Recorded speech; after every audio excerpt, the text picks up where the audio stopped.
And if everybody could rise for the Pledge of Allegiance. I pledge allegiance to the flag of the United States of America and to the republic for which it stands, one one nation, nation, under under God, God, indivisible, indivisible, with with liberty and justice for all.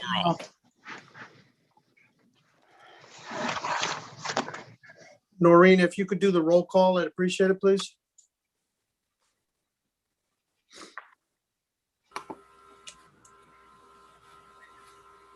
Chairman Kane, Here. Commissioner Claffey, Commissioner Fox, Commissioner Havens, Here. Commissioner Linares, Here. Commissioner Sobieski,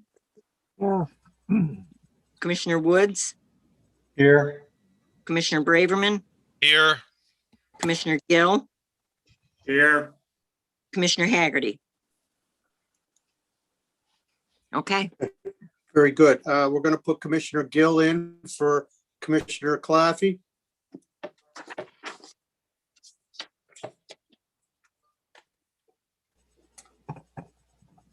And Braverman for Fox. and I'm sorry, yes. Thank you very much, Commissioner Braverman, and we're putting Commissioner Braverman in for Fox. Thank you. And I'll ask the town planner if we're all set for the approval of the agenda. Are there any changes? Mr. Chair, there are no changes to the agenda. Okay, thank you. And next thing on the agenda is public participation. If there's anybody here wishing to speak on items that are not on the agenda, limited to 2 minutes. We have one individual. All right, you can set them up. Hello? Hello? Yes, if you could state your name and address for the record. please. Sure. I wasn't sure if you had picked up or not. Rose Lyons, 46 Elton Drive. I was just curious on the chicken regulations as to the effective date of them being in the regulations. Is it on passage? And if so, I'm wondering if the ZEO has revisited some of the people that had complaints against them, and the complaints were put on hold pending TPZ regulations being formulated. Thank you. Yep. I'll ask, before we go to anybody else, I'll see if Renata can answer that.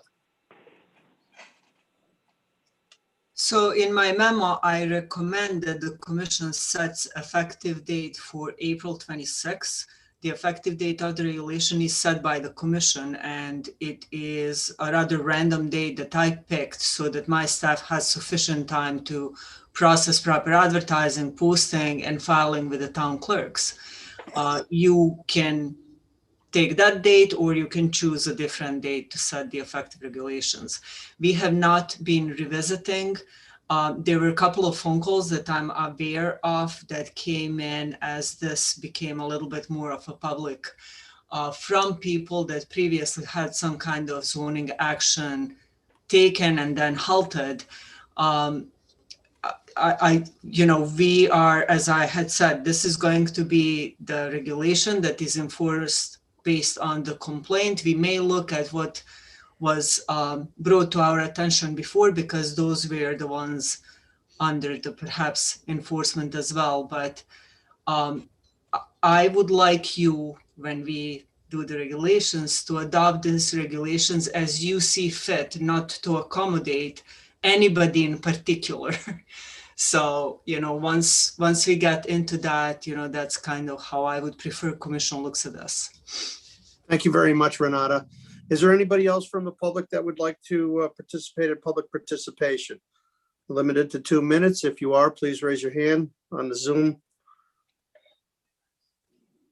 Of our 6 attendees, and nobody else is looking to speak at this time, Mr. Chairman. Thank you very much, James. We'll go into our next thing on the agenda is our zoning enforcement officers report. Good evening, commissioners.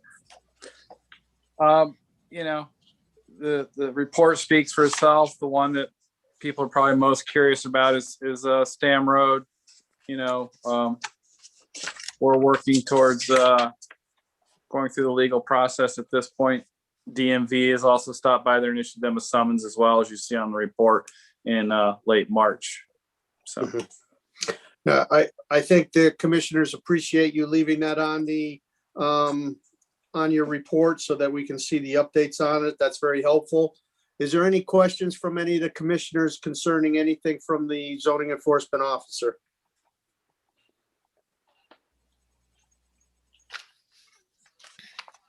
Anything, Commissioner Sobieski, go right ahead.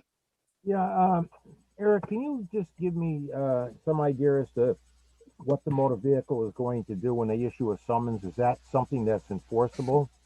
And does the town have to do anything to it, or is that something that's handled at the DMV level? Thank you. That's at the DMV and state level. They actually issue a court summons. He has to appear in court. Okay.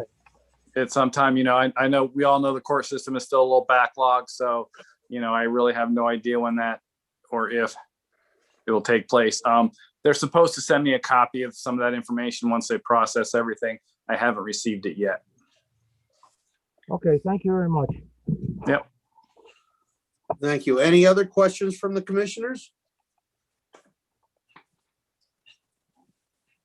Okay, we'll move on. Thank you very much, Eric. No problem. Any remarks from commissioners?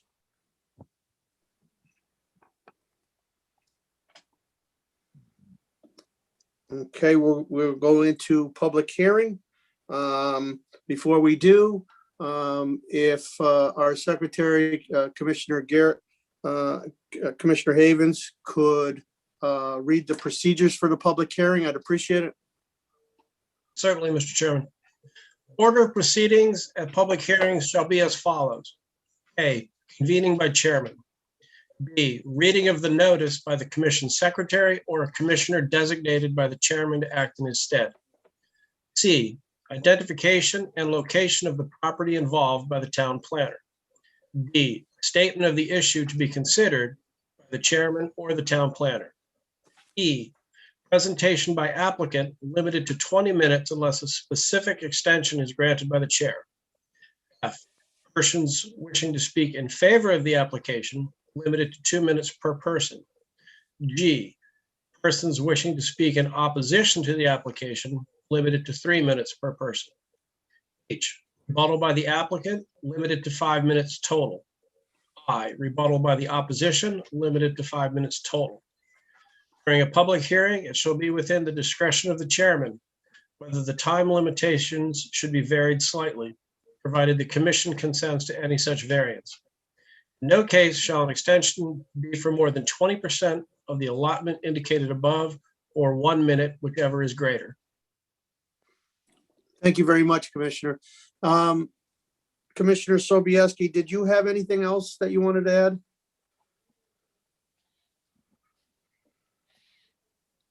No, not at this time. Thank you. Okay, just wanted to double check with you. I thought I saw your hand go up. Yes, it was. I didn't get it down quick enough. No problem. If I could have Commissioner Lenars read our first public hearing, which is petition 12-21, I'd appreciate it. Sure, Mr. Chairman. Petition 12-21, modification of special permit, section 5.2.7 at 80 Fen Road, Square Peg Pizzeria LLC, applicant John Matt, contact. Okay, is the applicant here? If you could come forward, state your name, address for the record, tell us a Yes. little bit about what you're trying to do. Hi, John. My name's John Maffei, the applicant Square Peg Pizzeria. I'm the owner of. We currently have locations in Glastonbury. We're building another location in Vernon, one in Manchester, soon to be announced another one in Weathersfield. And then what we want to do is put a, so to speak, a Square Peg Express inside of Montana Nights to service the customers that go in there. Because during the pandemic, one of the things is they're allowed to serve beer and wine, but as I'm sure the commissioners know, food had to be a component during the pandemic. So what they ended up having to do was buy prepackaged food from basically Sam's Club and Targets, and to be able to provide food to their customers coming in. So what we've discussed with Montana Knights is putting in a small wood-fired oven kitchen in there to be able to cook pizza for their guests that come inside there. There'll be a few other things as far as pizza, salad. There might be a few appetizers, but everything would be contained in a wood-fired oven. The whole area would compose about 400 square feet of space inside of Montana Knights, which is just over 7,700 square feet. And as the application stated, we don't believe there'll be additional parking needed or additional cars coming to the parking lot, because the clientele is going to be the people that are coming to Montana Knights. We're not adding tables, booths, chairs, anything of that nature.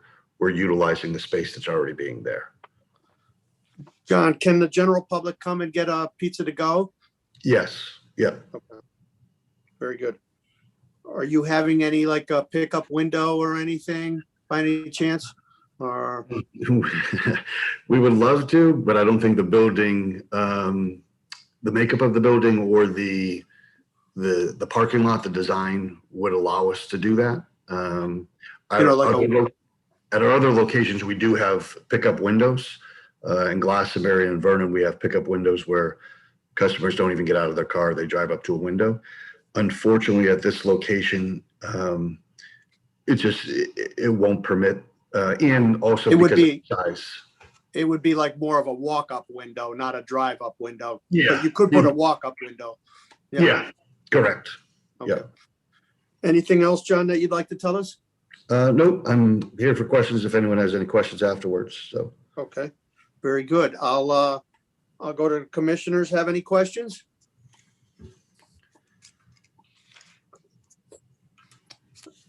Town planner? So I just would like to go over a little bit of history here, the best that I can understand it, because this is one of those situations perhaps we can correct going forward.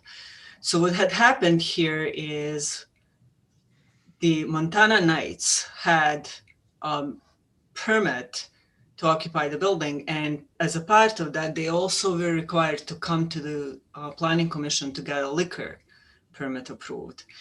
When at the time that this special permit was being considered by the commission, there was a different setup for the parking, and the commission imposed a couple of conditions, including the one that explicitly stated that they needed to come back to the commission if they enlarge any kind of food or liquor service.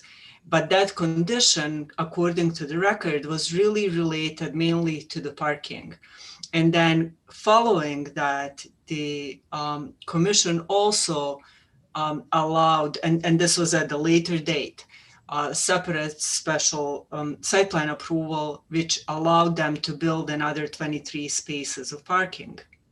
So the parking issue went away, but the conditions stayed with this. So as they came in for this really small increase in service, we ended up having to, rather than being able to process this sort of in staff, because it really is very unimpactful in my opinion, we had to bring them to you, and we had to do a public hearing on this as well. Mm-hmm. So this is just one of those examples in our regulations where we need to kind of look a little bit closely as how we handle this. But the reason why they are in front of you is essentially because of how these conditions were made, and then how our regulations require public hearing when there is any kind of modification special permit. Other than that, we see no issue with the small intensification of their uses. Thank you very much, Renata. Yeah, I agree with you. I think it's a small impact. I believe what happened was when they added more parking, because they almost doubled the parking, but we never took that clause off there. We probably should have, because The whole reason we had that clause was on there was they had, originally they had not a lot of parking, but then that was doubled up. So I don't see a parking problem there at all. Commissioner Sobieski, do you have a question? Yes, Commissioner Payne.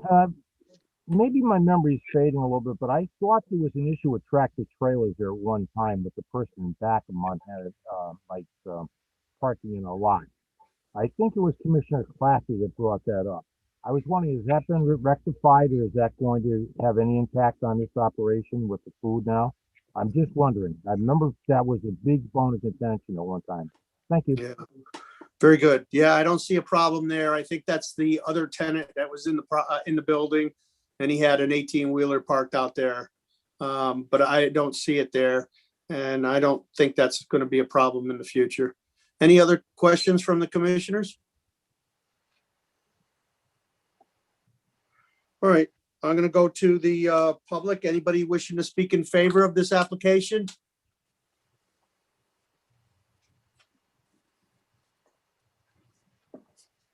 Anybody wishing to speak in favor of it? Please raise your hand. Anybody wishing to speak in opposition?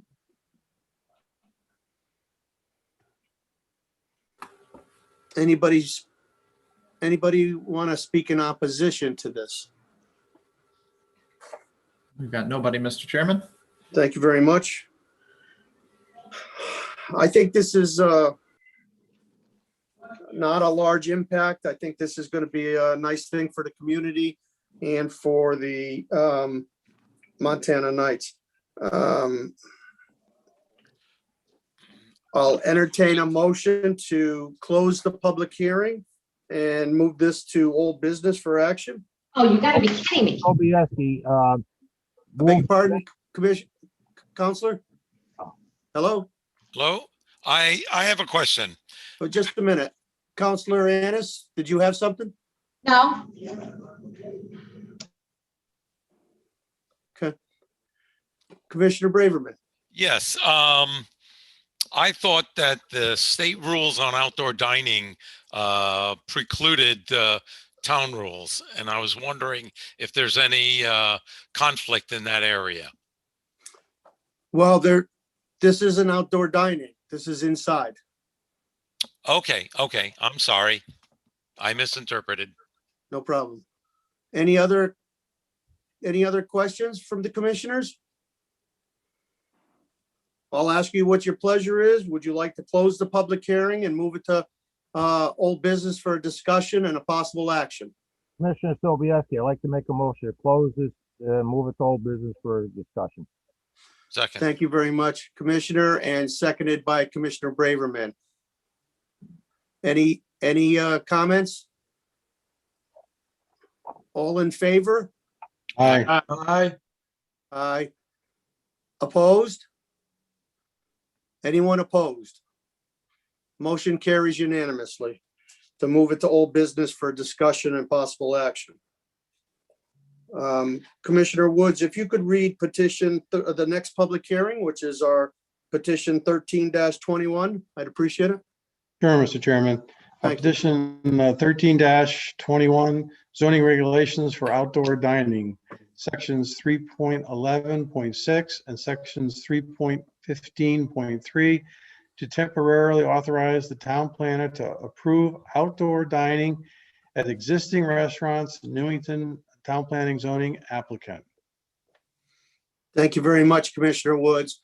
Renata, if you could explain this, I believe this is so in case the state lifts the emergency regulations, this will provide our small businesses with outside dining until the end of the year, which will give you enough time to correct our regulations. Is that correct?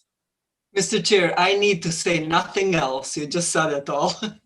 So the executive order that allows outdoor dining without having to, come and obtain special permits and things of that nature effectively ends on April 19th. From everything that I hear, it will end on April 19th. There is another bill that you as a commission provided some support for, but I don't know when that bill will become effective. So meanwhile, I'm proposing this amendment, which essentially delegates the power from you to me until the end of the year, and specifically in the regulation. If James, if you can scroll on to the next page, you can see that the language reads effective April 20th, which is one day after the executive order expires, and ending on December 31st of this year. The requirement that we have a commission approve outdoor dining is delegated to me for existing restaurants only. If there is a new restaurant coming in, you will get to look at it as a restaurant anyways, and then we can look at the outdoor dining. So the idea is just to cover especially restaurants that have already received these temporary approvals, purchased outdoor seating furniture, invested something into this to continue for duration of this season. And then also, I think even as the COVID numbers and positivity rate goes down, people will still probably be more comfortable, using some separation distances and whatnot, so that, restaurants have some options so that they're not at a huge disadvantage as we go forward. Thank you very much, Renata. Do you think moving forward, for instance, next year, I think this has been a real asset to the restaurants. Is there anything wrong with continuing it, but with the staff level? So we should talk about that together when we talk about how we are reviewing restaurants. I believe that there is some merit in considering as of right approval for restaurants and as of right approval for outdoor dining, but it needs to be defined as to the scale of it. It's possible that you will have a large restaurant which can have like 200 seats outside, and it's set in some kind of neighborhood where that may be problematic. So some kind of review that is based on an impact, either by number of tables, number of patrons, things like that. There is a space for as of right approval, my signature or zoning officer signature. And I see also that there could be some instances where it should go to you, where it's a little bit bigger than what we, the staff, should be approving. I understand. Thank you. Commissioner Woods, you have a question? One more comment, Mr. Chairman. I just wanted to commend the town planner for being proactive with this instead of reactive. I'm glad that she took the time to get ahead of this before it expired. And again, I commend her for her efforts in this. And I think this is something the commission more than likely is going to support unanimously. And again, my hat is off to you, Renata. You've been on top of this right along. These businesses obviously have been heavily impacted by the pandemic, and I think anything we can do as a town-wide, and specifically the Town Planning and Zoning Commission, to make sure that we ease some of the pain that they've had to live through over the last 14, 15 months now, is justified and warranted. So again, I think it's a great move. Thank you, Mr. Chairman. Yep, I agree with you, Commissioner Woods. What do you think about in the future, though? I mean, I don't think it's created any problems, and I think it's been beneficial to the restaurants. I think at a later date, like Renata said, we could talk about it, but I think it could be valuable down the road to allow these restaurants to have these areas. I would agree with you, Mr. Chairman. I think that we should do this. And I think actually I agree with the planner that there would be some instances, if it is a huge operation, that there could be a substantial impact to the neighborhood. Then the commission would have to take a look at it. But some of these that are 4, 5, 6, 7 tables, they're not impacting the neighborhood at all. And we're doing our best to help the business stay alive. So, and then if we can do that even quicker, so they don't have to go through this process, they can come in and the planner can approve it, within a matter of days. I think it's a direction we should definitely think about going in. Okay, thank you very much. Commissioner Sobieski? Stanley, you're muted.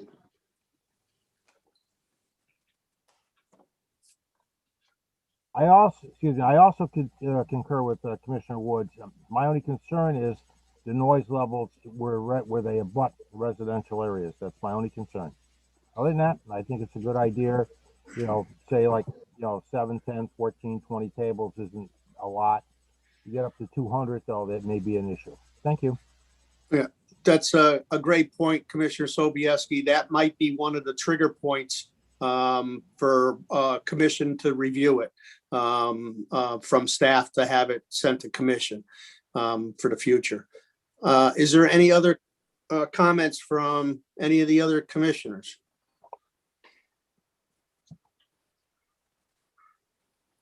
Go to the public. Is there anybody in the public that would like to speak in favor of this?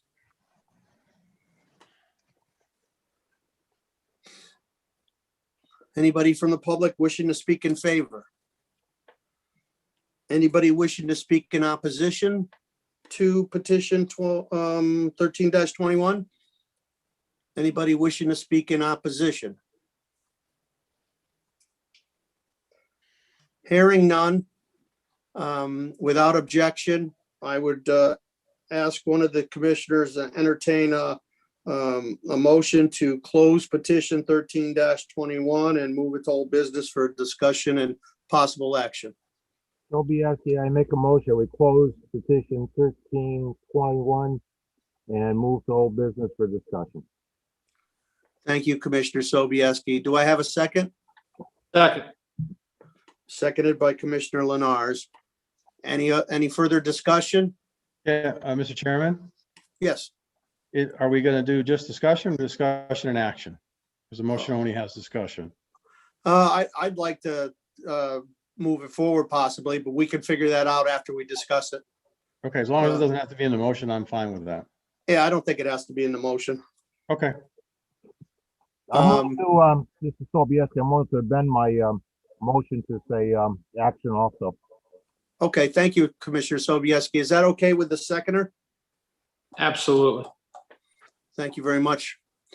If there's any other discussion? All in favor? Aye. Aye. Opposed? Anyone opposed? Without any objection, this petition 13-21 will be closed. Move to old business for discussion and possible action. Is approved unanimously.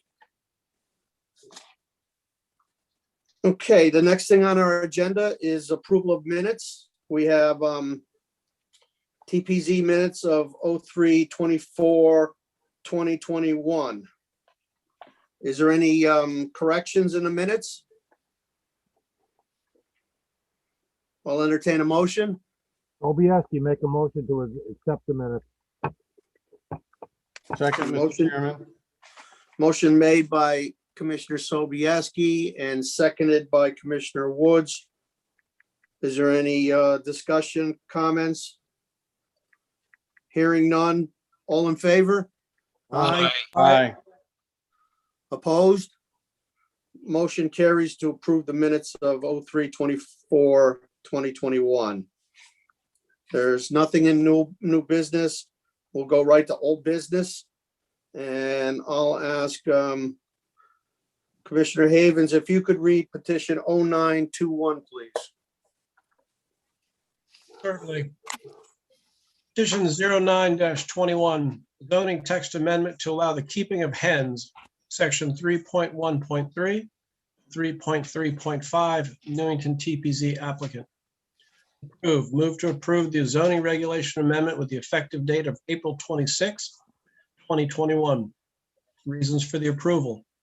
The proposed amendment is consistent with the 2020-2030 POCD, and in particular with guiding the uses and activities in ways that will provide things the community wants or needs.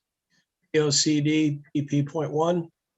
Amendment also suggests the regional POCD policy to encourage zoning regulations to address urban agricultural and local food systems. Frog letter. Thank you very much, Commissioner. I'll go right to the town planner to give us a report on this, and then we'll go to the commissioners and discuss it. So as you can see in my memo, and James, I would appreciate if you start displaying the items. The latest revision of this document was based on our last discussion on March 24th. Some changes that have happened are that we revised the keeping of poultry and excluded the definition of poultry, and effectively have created a regulation that only allows keeping of hens. After a substantial discussion, the commission had instructed me to revise the numbers so that this latest submission would allow up to 8 hens on a lot that is smaller than 20,000 square feet in area. We are keeping still 12 for the lots that are larger than that. So there is a maximum on the larger lots as well. We have deleted the language that's related to harvesting or slaughtering, and have clarified the height of enclosure so that it's clearly applicable to the side support and not necessarily peak of the enclosures.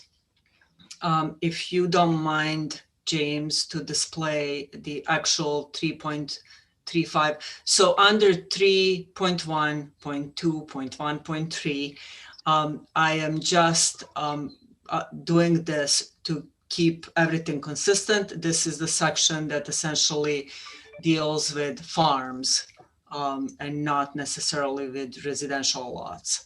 So under 335, we are talking about keeping of hens and as a permitted accessory use. So as we described before, this would be a permit that if it meets the standards set in this regulation, we could sign off on at my counter in my office. It would apply only on a single family residential lots. And the number of hens is limited to no more than 8 for, as I said, lots that are smaller than 20,000 square feet, no more than 12 for lots that are larger than that. Roosters are still prohibited. Can you move on to next page? There are specifics about enclosures.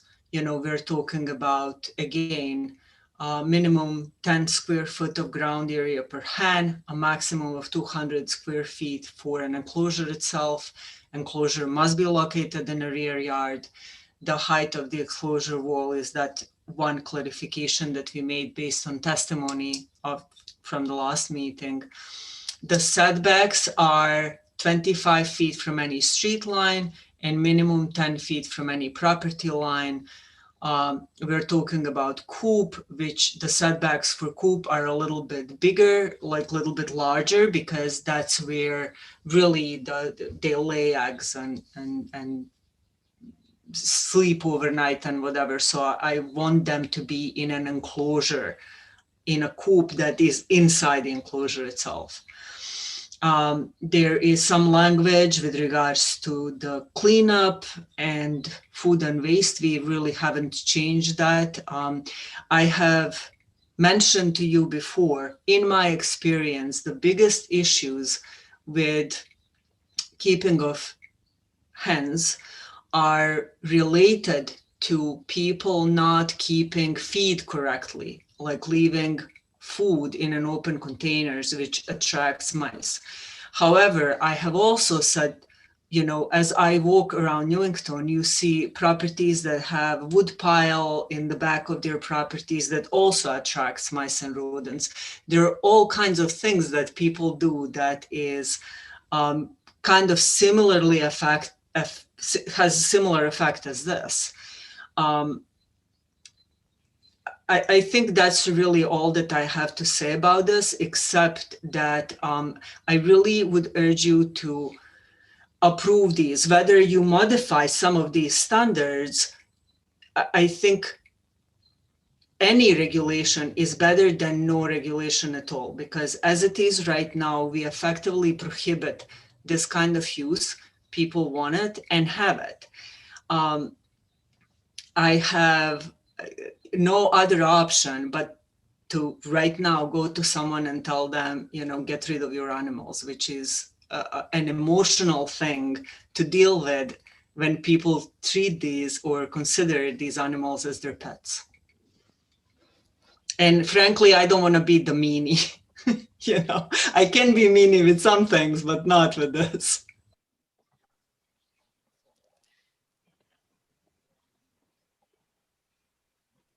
Mr. Chairman, you're muted.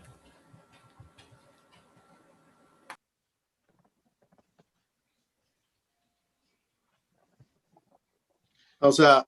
Okay, I'm sorry about that. Thank you, Renata. Commissioner Sobieski? Yes, I'd like to make a suggestion that we have at least a 25-foot distance from the property lines, the side and the back, for the location of the the chicken area. Thank you, Commissioner Sobieski. I think that would certainly provide some extra buffer for our residential people that are either on the side or in the rear if somebody chooses to have these chickens. And I agree with you. I think 25 feet from the side yard or the rear yard would be better. So under number 2, minimum of, instead of 10 feet from any property line, you'd like to see a minimum of 25 feet from any property line. I'll go to any other commissioners. Do you agree? Would you like to see that? I agree with Commissioner Sobieski. Thank you, Commissioner Braverman. Commissioner Woods? Yeah, I'd just like to point out, if in fact we do that, basically what we're doing is banning anybody that would want chickens that lives on a 50-foot lot for frontage, right? Because if you have 25 foot on each side, there's no place to put the coop. You're not going to meet the requirements of the regulation. And in the north end of town, I think we do have quite a few lots that are 50-foot lots. Okay. Something to consider, something to think about. Yeah. Thank you, Commissioner Woods. I mean, I Commissioner- understand completely where Commissioner Sobieski is coming from, but I just don't know. Again, this was trying to be inclusive, and I think we just excluded. Again, I don't know how many homes there are in Newington on 50-foot lots, but I know there are many. Okay. Okay. Commissioner Lenars? Yes, thank you. All great points by some of the commissioners, including the planner. I think first and foremost, it's important that we do move forward with this, because right now we have nothing. So something's going to be better than nothing. And as I've said in the previous meetings, no matter what we decide in terms of setbacks, yay or nay, there's going to be some people that are going to be upset with the ruling, whether it's not in favor of them having them or not having them, or how many, or where they can keep the coop. But first and foremost, I think that the objective of this commission, all of the commissioners, has been from day one, not really yay or nay on chickens, but if so, protecting the residents, the neighbors. And unfortunately, if that 25-foot setback, which Commissioner Sobieski pointed out, goes through, which I would be in favor of, it might exclude some people, like Commissioner Woods just said. And unfortunately, they would be caught in that gray area of not being able to have them, but it would protect their neighbors in the meantime. I think it's a good thing. I think no matter what happens, there will be some that might not be happy with the whole thing. But as the planner had stated, something is better than nothing. And I think this is crucial to move forward to get something in our regulations at some point, because right now we have nothing. And I think it's a good thing overall. Thank you. Okay, very good. Thank you, Commissioner I'm Lenars. sorry. Commissioner? I'm sorry, Mr. Chairman. One further thought. I'm sorry. I also thought that by moving the setbacks, as Commissioner Sobieski had stated, I think it's important to kind of, if you think about it, in terms of the setbacks from the side and in the rear of the lot. I think it's also important that if people really want chickens, that they kind of keep them close to their house as opposed to far away from theirs and let's shove them towards the neighbors.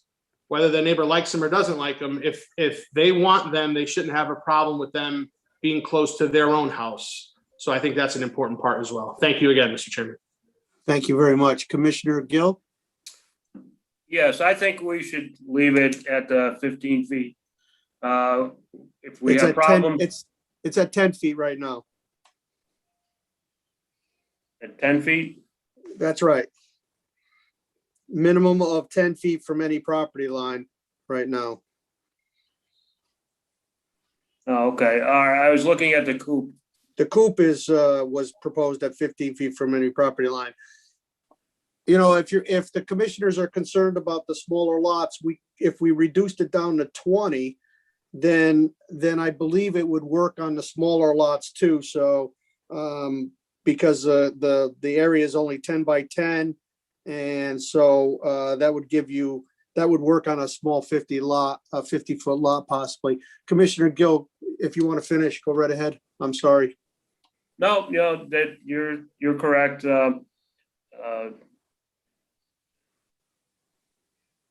I feel we should go ahead with this, and if we can do it with 10 feet or 15 feet, 25 to me is a little excessive. That ends up to be 25 from all sides, and that ends up to be 75 feet. That's all. Okay. Thank you. Commissioner Havens? Thank you, Mr. Chairman. I concur with Commissioner Linares's last point that if somebody really wants them, they're going to prefer to keep them closer to their own house as opposed to property lines. As far as the setback from the property lines, I don't think 10 feet is sufficient. 25, I agree with Commissioner Woods that might be a bit excessive.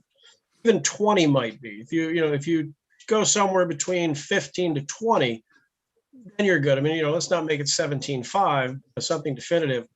It needs to be more than 10, less than 25. So I settle on 20 as a good number. It needs to be 15 to get everyone's on board. That's great. But, as other commissioners have said, we do need to get this done into the book so that people know what they're dealing with. Thank you very much, Commissioner Havens. Commissioner Woods? Yeah, actually, I thought your idea and Commissioner Havens of the 20 feet is fine. I can live with that. I think it at least allows that small lot to get the chickens. And again, that was my goal. And as long as we can do it at the 20 feet and the other commissioners agree, I think that's a great compromise. Okay. Let's ask the town planner and our enforcement officer what they think of changing it from 10 to 20 feet. If we could get their opinions, I'd appreciate it. And then also, if they could answer the question, I guess if we have a problem with this down the road, we could just readdress it, I believe. Is that correct? That is correct. So the first point that I would like to make is I like 20 more than 25. Because really we do have some small lots and this will then exclude a lot of people. That being said, however, if you decide to go 25 or 20 or whatever number you end up choosing, we will know next year. So what's going to happen is if I have a lot of people that come in to pull the permits, but they can't because of that specific thing, because of that setback requirement, or because of something else, I will fairly quickly learn that if I have 3 or 4 people that now need a variance, we can come to you next year and say, this specific thing triggers a lot of variance requests. Therefore, maybe we did it too stringently here. Maybe this distance is too much. And that's the whole point of the zoning regulation as a living document. We get them and we learn from them and then we change them. So as I said, to me, 20 is preferable to 25, but even 25 is, I'm not gonna cry over it. Renata, if we moved it to 20 feet, then does that make the coop 25 feet from any property So line?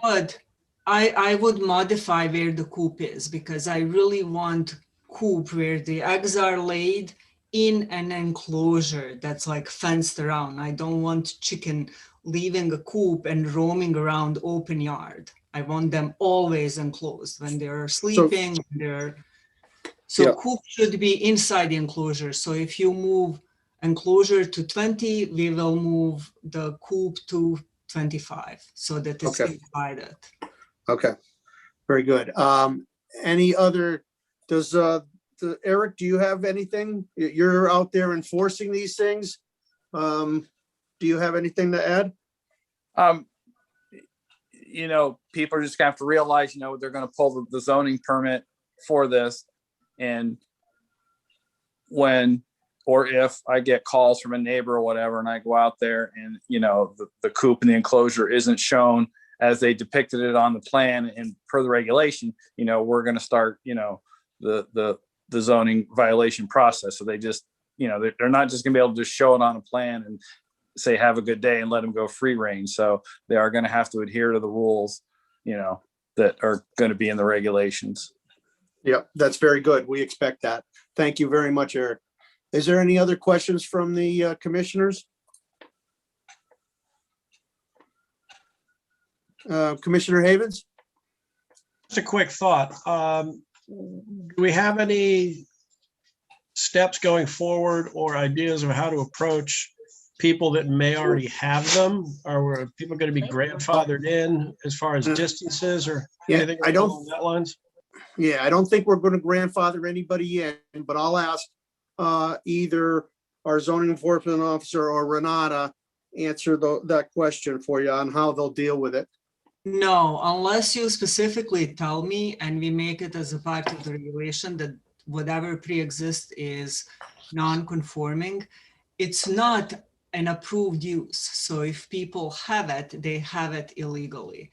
So if we get a complaint, we go out, and if they need to move their enclosures, we will ask them to do so. Okay. The legal entities they have. Thank you. Does that answer your question, Commissioner? Yes, it does, sir. Very good. Any other commissioner questions? So is everybody in favor of changing the 10 feet to 20 feet? And then the coop from 15 feet to 25 feet? Is everybody in favor of that? Sounds reasonable. Okay. Yes, Mr. Chairman. Okay, Commissioner Sobieski? Yeah, I'm just concerned that the chickens must stay in the backyard. Am I correct? Yeah, they're not allowed to free range. They have to free range within their own little protected area. Okay, I just wonder if we should tighten that up to make sure that everybody understands that they have to be in the backyard and not have somebody have a coop in the front yard. That's all I'm questioning. Yep. Mr. Chair, Yes. under 4, the enclosure, under C, the enclosure must be located in the rear yard. Chicken must be in enclosure at all times. That's fine. Thank you. Okay. Any other questions? Okay, I think we can do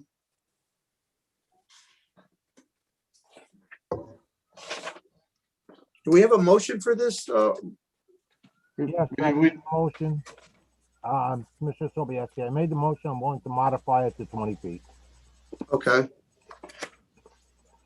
Don't we need to move this to old business, Mr. Chairman, for action? It's under old business now. I thought it was in new business. No. No? No, it's under old. Renata, do we have a motion for this by any chance? It's displayed on the screen. Oh, I'm sorry. Okay. Okay, Commissioner Sobieski?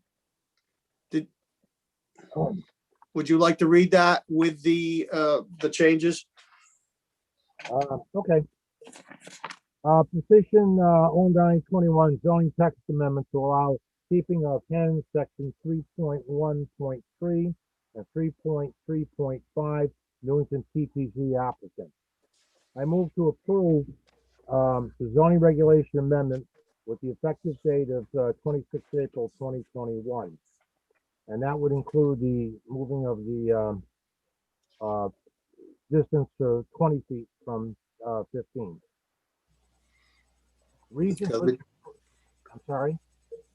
The 10 feet to 20 feet, and then the 15 is going to go to 25 feet. That's correct. And then reason for the approval, proposed amendment is consistent with the 2020, 2030 plan, COCD, with the participant of guiding usage and activities in a way that will provide things, excuse me, the community wants or needs. POCD PP1. The amendment also supports regional POCD policy to encourage zoning regulations that address the urban, agricultural, and local food systems. Frog letter. Second, Mr. Chairman.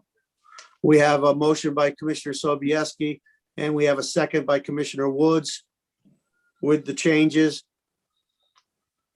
Is there any comments or corrections? All in favor? Aye. Aye. Anybody opposed? Anyone opposed? Motion carries unanimously. Thank you very much. Okay, the next thing on our agenda is the Newington Junction discussion. And I'll turn the meeting over to our town planner, Renata. Okay, and I'm going to ask Jane to display my memo as we go down through this. As you can see, we have, first I hand-drawn that map that I showed to you at the last meeting. We are considering that particular area for some perhaps zoning changes in the future. I have put question marks on a few of these parcels because I feel that if they're vacant or if they're part of, can you go back to the map, please? If they're vacant, so if you look like lot 4C, 96 Willard, 142 Willard, those are lots that are either one lot that extends over two zoning districts, or they're vacant, or they're just vacant. And they could be something that we include in this overlay because they may be lots that are in future used for some kind of access to this area. The second thing on the map is I have a couple of lots that are currently residential that have homes on them that I had put question marks on as well because we may want to allow this overlay on those lots as well, 21, 25, 29 Spring in particular. So under the regulation, there is no proposal, and I did call property owners and we did receive some callbacks and people have asked me questions. So for public that is watching this, I want to make very, very clear, we're not making any decisions tonight. This is for you as the commission to just start looking into this very initially and set up some super fundamental ground rules for me so that I can create some sort of preliminary draft for review. We have talked already that, in my opinion, and I think at least those of you that voiced your opinions on this, you agree that the best would be to create an overlay, an incentive zone overlay, so it's not taking away the ability of these industrial uses. What they're doing now, they will be able to continue. We have talked about perhaps looking at our other TOD zone, the one on Fenn and Cedar Street, and look at that regulation and perhaps using it as a foundation for that. The uses that are allowed in that TOD district are in my memo. So if you can go on to that now, James. I And- have a question for you, Renata, Mhm. on the map. If you could go back to the map, please. Sorry, James. I apologize. Sorry. No problem. Renata, what would be the harm to go all the way to Willard Avenue on the residential areas and with the overlay zone? And in case a developer does want to buy up some of the houses, but if he doesn't, then we would protect the houses with a proper buffer. Do you see any problem bringing that overlay zone all the way to Willard? So right now, there is already an overlay on pretty much all of the parcels that are outside of the zoning district. And it's a Village Street something rather than not. I forget what's the name of that district, but it's a specific overlay zone that is quite restrictive, actually, that, you know, definitely encourages single family or homes like that is providing elements for historic preservation that tie into state rules for historic preservation. And those tend to be kind of high threshold type things to have in the regulations. So I feel that, you know, we have this district that at least at some point the commission considered important enough to put these additional restriction on top of. So that's why I excluded it, because first, I think that's what you wanted to begin with. And then secondly, having two overlays, one of which is more restrictive than a normal residential zone, and the other one, which is way more permissive than residential zone, is going to confuse everybody out here. So we can definitely talk about that. We can, at our next discussion, perhaps bring in the Willard District overlay and look what's happening there, and then decide, perhaps remove that overlay, apply this one, perhaps leave what's there now, because that may be more appropriate in this location. Okay.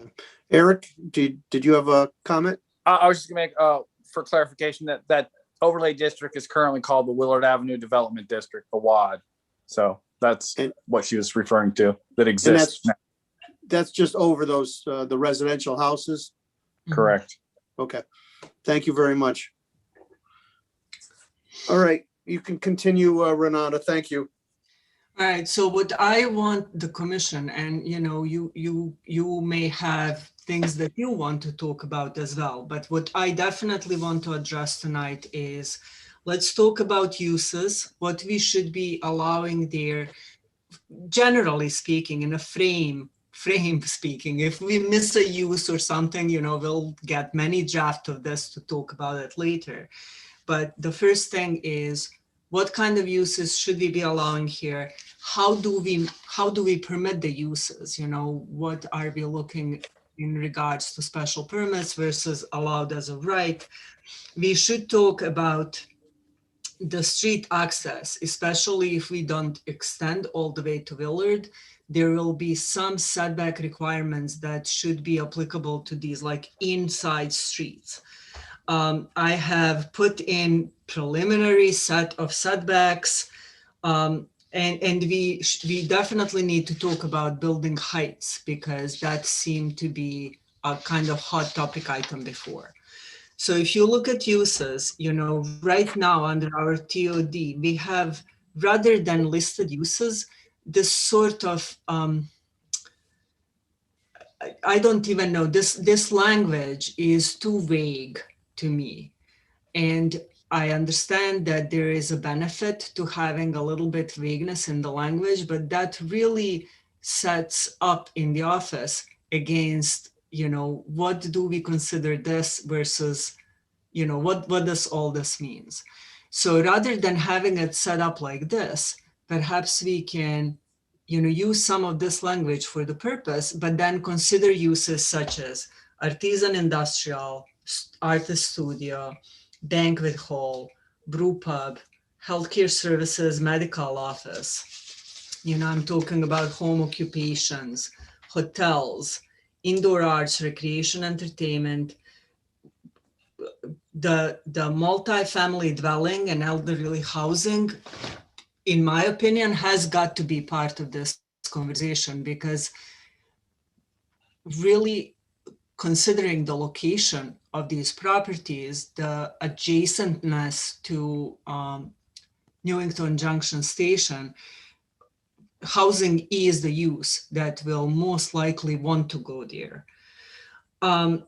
Outdoor dining, we can consider outdoor dining together with restaurants or separately from restaurants, places of assembly, schools, professional offices, recreation centers, retails. I have suggested excluding package store and excluding auto sales. Auto sales should not be here. They're perhaps allowed under industrial, I don't know, but they're not like a TOD thing. They shouldn't be in a TOD district. And then restaurant and mix of uses. Now, when I listed like a bunch of those, and then I kind of wanted to talk to you about what do we do with all this. This being a TOD, we perhaps should think about allowing some authority to staff to approve up to certain number of something. I have put 10 dwelling units. I mean, this, I could have honestly put 50 or 5. It's a random number that you need to assess where your comfort zone is and allow us to do that. Restaurants with 50 patrons or less should be perhaps as a right. 5,000 square feet or less, if something's bigger than that, perhaps we call for special permit. And then the other question is, when we talk about mixed uses, our mixed use in TOD now is required. But what I have heard over the last perhaps 3 or 4 years is that developers want to have mix of uses on 2 separate parcels. So, for example, they want to have a residential on one lot and all commercial on another lot, and interaction between the 2 lots. They don't necessarily like up and down, first floor commercial and then upper stories residential. Meriden, I have a good example of this being required. The residential building, the residential units filled up immediately, the commercial struggles, the fact that the commercial on the first floor is struggling so much deters residential on top, and it just like one thing impacts another. It's very inflexible. If I could stop you for a second, Yes. Renata, so we can give you some direction. I have no problem with the businesses that you've mentioned here for that area. And we'll go to the other commissioners to discuss the uses so we can give Renata some direction. Any commissioners like to chime in on the uses? Commissioner Sobieski. Yes, because of the residential areas and the noise does travel in that area, I would definitely be concerned with any outdoor activity. And I'd mentioned this to you before several times that, if you're going to have, and just use this as an example, like a bar or something like that, people go out and they get boisterous and stuff like that, that's going to carry in that area. And I know I've heard from several of the residents over the last, 6, 8, 10 months about how boisterous it gets when people get off of the bus, 11, 12 o'clock at night, half bombed, and they're making noise. And it does carry because the state took down all of the noise suppression up there with the trees. So my concern here is residential, both in that area that are abutting properties and also the feeder properties that are down along Francis Avenue, Willard Avenue, and Chapman and Summit. Those areas are going to be affected by the noise. I don't care what anybody says as long as you have any outdoor activity there. So I'm sorry to interrupt you, Commissioner Sobieski. Would that mean then that if it was an outside dining or entertainment, you'd want to have it approved by special exception so that you could review it closer to make sure that it wasn't detrimental to the residential neighborhood? That's what I thought had originally discussed when we did the how was it, the brew pub and the food truck. Okay, because that's like I said. I mean, we've approved various outdoor seating before. As an example, the place that was in before the Flying Monkey, when the previous chairman was in there, Frank, there was concern raised about the noise because there's residents in the back. And my thing is that I've been at bars, and so I'm sure everybody in here has, people come out here at 10, 11 o'clock at night with boisterous and stuff like that, yelling or whatever. So I don't want to interfere with the quality of life of the residents in that particular area. Now, like I said, depending upon the setback, I think more 25 feet would definitely not be enough of a buffer in for residential areas like along Lord Avenue. And then you would need to have a berm with something up there to absorb the noise or bounce the noise up and over, so these people aren't affected. I know when we took a walkthrough and you were with me, Commissioner Payne, yes, there were several people that weren't happy that day. All right, this goes back a number of years ago. And, people have bought houses, they have your expectation that they want to have a place to go at the end of work or whatever and relax. They don't want to be listening to noise and all this other stuff. All right? Another dog. You. Thank you. I'm sorry? Any other commissioners? I wasn't done, but okay. Oh, I'm sorry, Commissioner Sobies. Continue. And I'm looking at Renata's picture here, the map, and I'm a little confused here. I see now we're spilling down on Francis Avenue. And down on the lower part there, a lot of that is wetlands. I can't see the numbers, 161, 165 is all wetlands in there. That's floodplain. So I don't know. And it looks to me, is that not the same color as Center Business District? I'm just a little confused on that. Thank you. Yeah, she didn't include the 165 on Francis Avenue. None of that area is included. Okay, I just want to make sure. That's what I was wondering. None of anything on Francis Avenue is included, just the red marked area. Okay. Okay. Mhm. Any other commissioners? Commissioner Woods. Yeah, thank you, Mr. Chairman. I don't have any issues with the uses that she has selected. Maybe when we get down to the item number 2, special permit versus permitted as of right, the 10 dwelling units I think is also good. Restaurants, maybe seating of maybe we should start looking at 30 or less. It would require coming back to the commission, or if there is seating of 50 or more outside, come back to the commission, because if it does spill outside, there is the potential for disruption in the neighborhood. Because we do need to respect that while it is some distance from residential neighborhoods, there are residential neighborhoods where noise could carry into, and I think we just need to be aware of that as we move forward. But we have to start somewhere. And again, I think the planner has done another really good job of getting out in front of this and helping us make up our minds by giving us choices. And I do appreciate this. And I think I agree with her wholeheartedly that the multifamily and housing in general has got to be a piece of this. Otherwise, I don't think it's going to move forward. That's going to be a catalyst. I agree with her comment that as we just saw at our last meeting, we've got a big piece on 3333 of Berlin Turnpike. What did they do? They divided it into 2, residential, commercial, right? That the stacking, the commercial, whether it be office space, restaurants down below with residential above it, It seems to work in the cities, but it doesn't seem to work down here. And I know Meriden struggled. I'm very familiar with the piece of property that Renat is talking about. I think the downstairs, the units filled immediately as soon as they were ready. A year and a half, 2 years later, the downstairs was still pretty much empty. And I haven't been by in a while. Hopefully they did get somebody in, but they struggle in West Hartford too, the one on the old Pontiac site. The same thing is happening there. Park. Yeah, it's on New Park Avenue. It's a model that appears that you would think would work, but for whatever reason, it doesn't.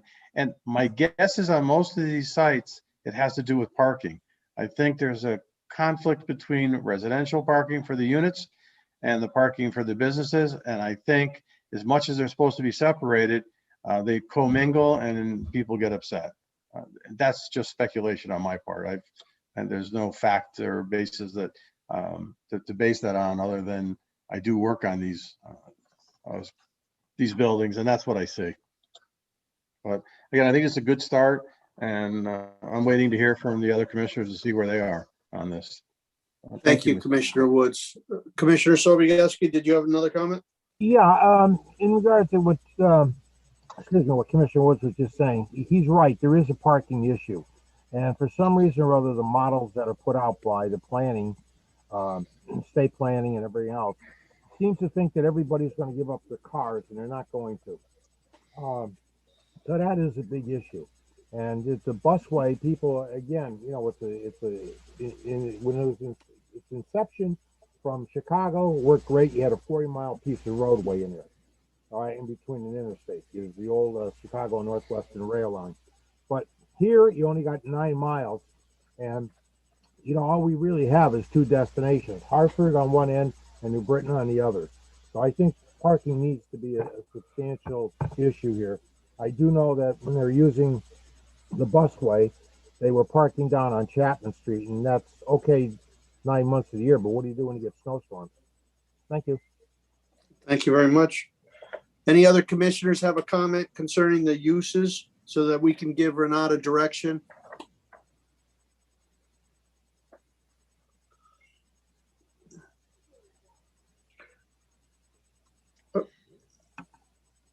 Okay. I'll assume then that nobody has any objections to the uses that we are going with.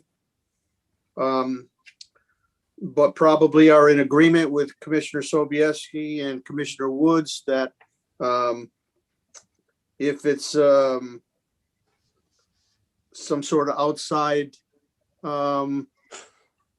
type of business, then we'll have that as a review under special exception to protect the residents a little better.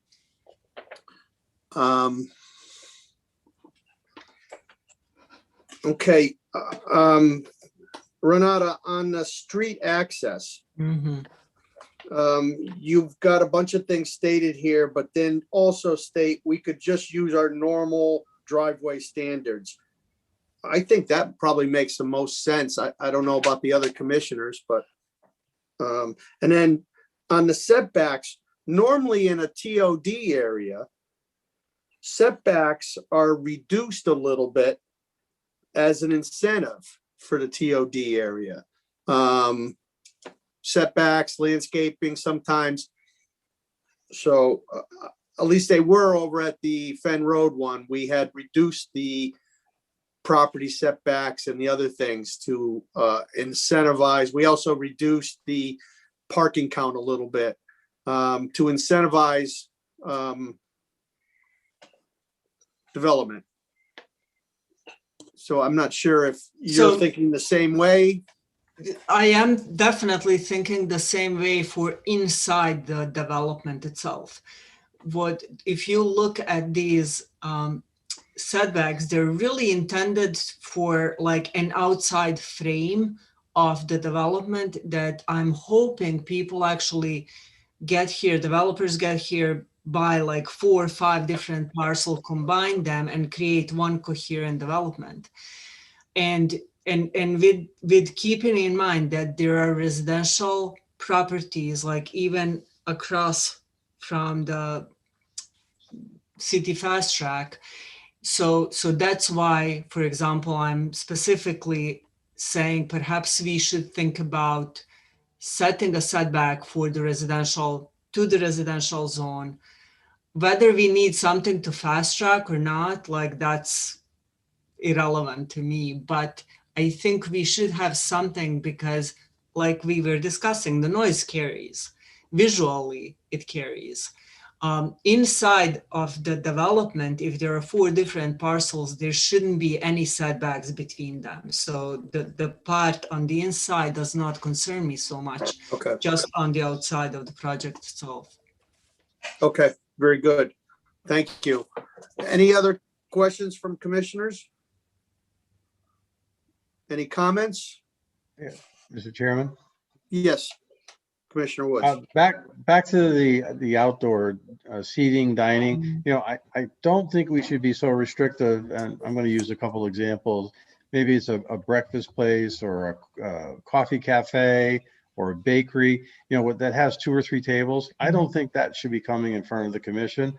Yet if it's, you know, dining for 50 tables, 30 tables, taking up, you know, 2,000 or 3,000 square feet. Yeah, I get, we need to look at that, but you know, someone throws a couple picnic tables, you know, meeting little round tables with 2 seats on them. I don't know that needs to come in front of us.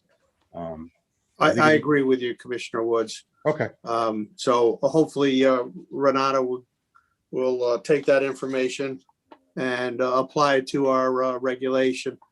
I will, and I wanted to just say as a frame of reference, the 50 seated restaurant is less than Yanni's.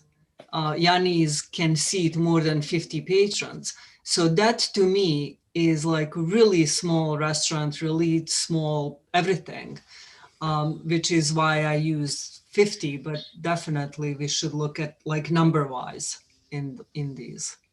Okay. Okay. Thank you. Thank you, Commissioner Woods. Any other comments from the commissioners? Renata, is there something else that we're missing that we need to give you direction on? No, the building height is probably the last one that I would like to talk to you about. So right now in an industrial zone, we allow 3 stories and up to 45 height. I think in this zone, we probably should consider at least 4 stories like we do in PD zone. And then perhaps start with that and see where we go. Even though this area looks large on the map, it really isn't. And the other complicated factor here is that whoever comes in for a development will have to, you know, parcel this in somehow. So they are going to be constrained land-wise, they're going to be constrained in all kinds of ways. We have got to allow them to go up in order for these projects to economically work. If we restrict the height, I fear that we will impact economics of this so much that, you know, our regulation will be worthless. Nothing will actually happen. Right. I agree with you. Any other Commissioner Woods, go right ahead. Yeah, thank you. I agree with Ron. I think we need to do 4 stories, but I also think if we tried to do any more than that, I think we would get a lot of objections from the members of our community. Once we start getting up over 4 stories, it becomes very controversial. But I do agree with you. While this looks like it's a big area of land, and it is if you live on a 5,000 or 7,000 square foot lot, but when you start developing this is not that big. So they do need to go up, and I think 3 stories is a little too restrictive. Hopefully 4 stories will get them to bite. And my question to Renata, Mr. Chairman, is that front view that has a more restrictive overlay in it now, is that hurting us at this point, do you think? Or even moving forward, will that hurt us because it is more restrictive on those front lots versus the back?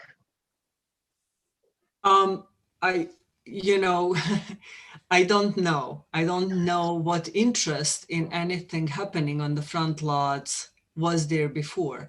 But I can definitely pull that regulation for you for next meeting, and we can review it, and then you can, from your experience, you can remember if somebody came in and asked for something and they couldn't for whatever reason.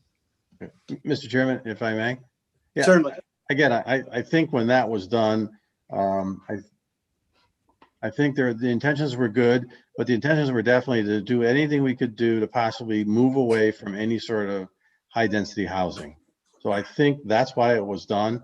I think we've warmed up to high density housing now, because I think we look at it in a different light. It's, you know, it's not these big ugly brick buildings that people are putting up, the developers, because they could put them up, but no one's going to rent them. That's not what people want. I think the residents of this town have gotten a lot smarter over time and realized that if we don't continue to grow our tax base, and I know that's not why we do things here, but we have to make sure that if a developer wants to come along, that we can work with them. And if there is property available, we're not supposed to throw in roadblocks. You know, and again, we're not supposed to change laws just so they can develop a piece of property by itself. But we need to continue to grow the town. I think we're running out of space to do that in. And to me, this is really repurposed property is what I see it as. At one point back in the 50s and 60s, there was more, Shepherd Steel was very active in there. Some of these businesses were very active. They're not now. Some of them are vacant. So I think it's time. And I know that what I'm saying is probably not going to be popular with everybody. But drive around the state, every place you look, this is the kind of development that's happening now. And as fast as they build it, people are moving in. So there's a demand. We have 2 bus stops, and I believe they are being underutilized. While the parking lots are full every day, people are getting on there, they're still being underutilized. We need to encourage people living in these areas to use that busway, and the more development we can get right along that. And I'll be honest with you, what I'm looking more for, while housing needs to be, I think, an important piece of it, it is only a piece of it. We need those little restaurants. We need the tailors, people that fix your shoes, all these little specialty shops. That's what draws people in along with restaurants. And I think it could really be something nice. And I hope that we can entice someone to come in and start to look at it in that light. And then again, I think the commission, I applaud them, all of us, that I believe we're trying to move this in the right direction. And the chairman has done, I think, an excellent job of moving this forward. And I commend him and you, Renata, for, this is not easy because your phone rings. You can't get away from it. You're going to get it day and night, but I think you're doing the right thing. And again, I'm very happy with the direction we're moving in. Thank you, Mr. Chairman. Thank you, Commissioner Woods. Commissioner Sobieski. Yes, I just want to reiterate, people have told me they don't want to have the character of the area changed, and I understand where Commissioner Woods is coming from. And I agree that the small shops are a great idea. But I also look at the fact that if we're going to start changing the quality of life or the area, excuse me, of that, we're going to impact the residents a lot. I would suggest no more than three stories, in my opinion. So, thank you. Okay. Commissioner Gill? Yes. As far as the height, I feel that we should go up to the 4. Also, question on the setbacks on Willard Avenue. Now, are we including the residential that's there now? And then there would be a setback from that residential to the commercial area to the east? Mr. Chair, if I can answer that. So no, the idea for setback to Willard Avenue was for these properties that have question marks on them, or if we expand this district to include properties in Willard. What I want to make sure is if you have a residential property on Willard Avenue and somebody purchases a lot next to you and a bunch of lots behind you, so that that setback off of Willard does not go too far from what's there now, so that you don't have a huge building right up against Willard and then 30 feet setback of, single family home like right after that. So it's only for the properties that are under question marks if we include them in this overlay district. Thank you, Renata. All Okay. set, Commissioner Gill? Well, I mean, Willard Avenue itself becomes a setback. I mean, if we bring this all the way over to Willard Avenue, then Willard Avenue itself is a setback. Okay. Very good. Thank you, Commissioner Gill. Mr. Hinckley, Mr. Hinckley, did you have a question or a comment? I just had a comment. I know it came up, I believe, from you, Mr. Chairman. You asked about the current overlay district, and to my memory, I don't think the TPZ has actually approved anything under that Willard Avenue Development District since it was installed. I don't even know if any applications have even asked for that. Just as a point of reference. Thank you. Thank you very much. Question. Yes. I was wondering, do we have an estimate of what kind of taxes we would derive from the housing? No, we would not. We really don't base anything on how much taxes is generated, but it will bring in new development if we can incentivize and draft up the regulations correctly. Then we'll get some developers interested in it. Chair, if I may, yes, we not, to my knowledge, we do not have an economic impact study analysis for this area, nor do I have money in my budget to hire somebody to do one. However, I will ask you to pay attention as the proposal on 333 Berlin Turnpike is going to be before you, because they will do an economic impact analysis for that property. And essentially what they are going to be talking are the uses that are similar to uses that are in front of you for the zoning district. So you can extrapolate the size of the parcel and number of units and perhaps have a better understanding what does that mean in the matters of economics. Okay. Thank you, Renata. Any other questions? Commissioner Lenars?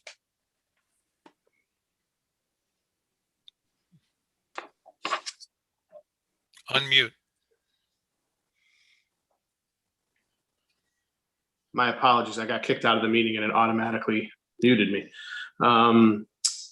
My point was, it's a vague comment to the commission. This is such a hypothetical conversation in terms of we have nothing in front of us, but obviously preparing that if something does come into the future, that we're ready for it and would have something on paper to allow it with restrictions and whatnot. And I just think it's important to keep in mind, as the planner said, you have to be able to attract people to come here with not having too tight of restrictions in terms of height or what's allowed or sizes of the restaurants or businesses and patrons, because you do want to attract businesses if that's the purpose of what we're doing. In doing so, it has to be business friendly. As Commissioner Woods pointed out, maybe if some of the uses that go outside, if it's too large, whatever the planner or the commission decides in terms of percentage of the business inside, they can only have so much outside. If it's a few tables, it's not a big deal. But when it comes to 20, 30 people outside, it might have something to look at in the future. I think it's a good thing for the town. Unfortunately, as we all know, as Commissioner Woods pointed out earlier, that some people probably want nothing here. They don't want it to be disturbed. And I understand that. But unfortunately, sometimes in terms of a developer's eyes, he might see something real special here. And if need be, we need to be in a position to either have that come to town or not. So I think it's a good thing what we're doing. There's nothing pressing going on. There's no one knocking on the door trying to build a building or put up a housing unit. I think it's good going forward, and I look forward to looking at the different uses that we might attract to this area. Thank you very much, Commissioner Linares. Great points. Mr. Chair, if I may just add one more thing, in support of my own proposal to change some zoning here is, for the property owners that currently own properties in this district, allowing them additional opportunities will, or is, at least in my opinion, it has to increase their property value, right? If you have something today and you're looking to sell today or 20 years later, and whoever is buying it can do what you do or something else of their choosing, it's a better situation. So that in itself, I think, is going to help a little bit. It should help with the maintenance of the buildings out here. It should help with the property conditions that are out here. So that's just my 5 cents, I think. Very good. Thank you, Renata. Any other commissioners have any comments for Renata concerning what we've been discussing? Any other comments? Hopefully, Renata, this gives you enough information to move forward for our next meeting. Mr. Chair, it does. I Okay. will say, though, that I cannot promise that I will have a draft ready for you at the next meeting. We have some development applications that we're rolling in. So if I'm not ready by next one, you will get it by the one after that. But Yeah, I apologize. I understand that. We have a busy schedule in 2 weeks. We have 4 things on the agenda ready to schedule. So I do understand that, Renata. The next thing on the agenda, if there's no objection, is C, the B zone discussion. And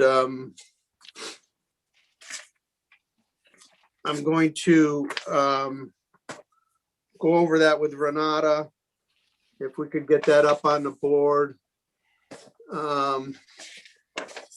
This is part of us addressing the regulations and trying to make them a little bit more business friendly, trying to take some things out of the regulations that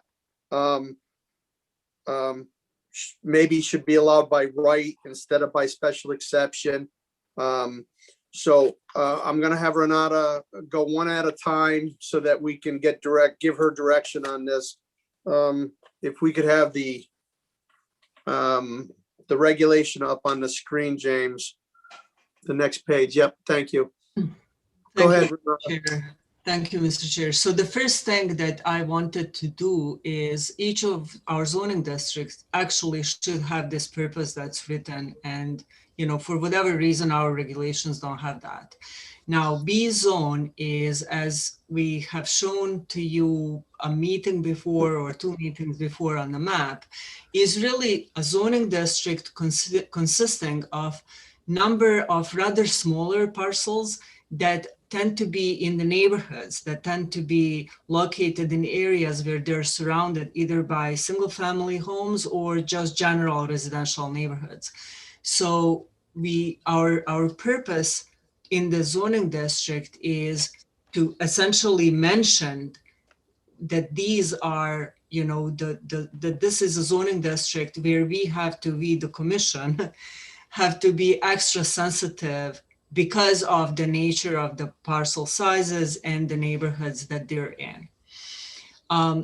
Under the permitted uses, so everything in black is how it is right now. And then I highlighted and added things in red, which are my questions. We have a permitted use that is trade, but there is no definition. And I really don't know what the commission traditionally considered the trade to be. If you tell me what you traditionally consider it, that's how I will define it, so that we don't create some kind of non-conformity issue going forward. Yeah, I'm really not sure. The trades have been in there for a while. And so what I can do, if nobody knows what this is meant to be, I'll look and find some kind of planning definition, and then we can talk about whether that, what's in that definition is appropriate for the zoning district. That sounds good. And similarly with business and professional offices, like I don't see the difference. Has the commission like traditionally viewed these as like two different things? Not to my knowledge. Okay. Commissioner Woods?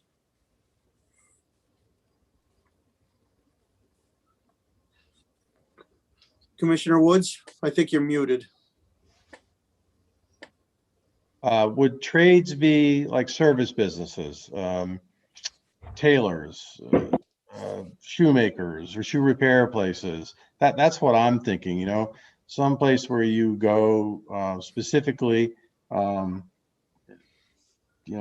seek out a service that it technically isn't a retail store. You're not going there really to buy something, you're going there to buy a service. That's how I understood it. But if it's not that, I don't have any idea what it could be in those areas. Thank you, Commissioner Woods. Commissioner Sobieski? Yes, just to expound on Commissioner Woods a little bit, I would think the trade would be like carpenters or plumbers businesses and stuff like that. But as far as the item C, where Renata brought up business or professional offices, there's a new push now out for office condos. Basically, instead of having a big office spaces like we used to have, especially with the COVID, you're reducing them down where you go in, you rent an office out, and you maybe rent a 3 or 4 desk out for Monday, Tuesday, and Wednesday, and somebody else rents their desk out for Thursday, Friday. So I think we need to be cognizant of that area, that thing also. All right, thank you. Thank you, Commissioner Sobieski. Okay. I think we need to be able to take into consideration the current way businesses are being conducted. There are many new types of businesses that are operating out of vans, out of these large kind of trucks that roam around, like plumbers, like carpenters, like HVAC people. So we need to take that into consideration, I think. Thank you very much, Commissioner Braverman. Okay, Renata, do you want to move on to the 3.11.1? Yes, so James, can you please scroll down so that the commissioners can see it? So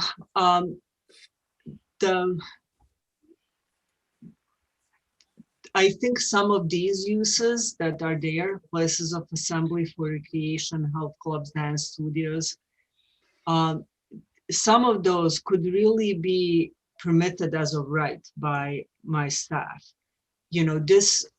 We can define this so that, again, it's either by the generated parking or something along those lines, square floor area of the building. So when they're small enough, because, I don't want me to be approving places like Edge Fitness, but I do want to be able to sign off on a zoning permit when I get an instructor. What happens normally is you get some and they find a place that's like an industrial building or something like that, and they teach one-on-one, or they have like 2 clients at a time. Those kind of recreational uses should not be required to come to you.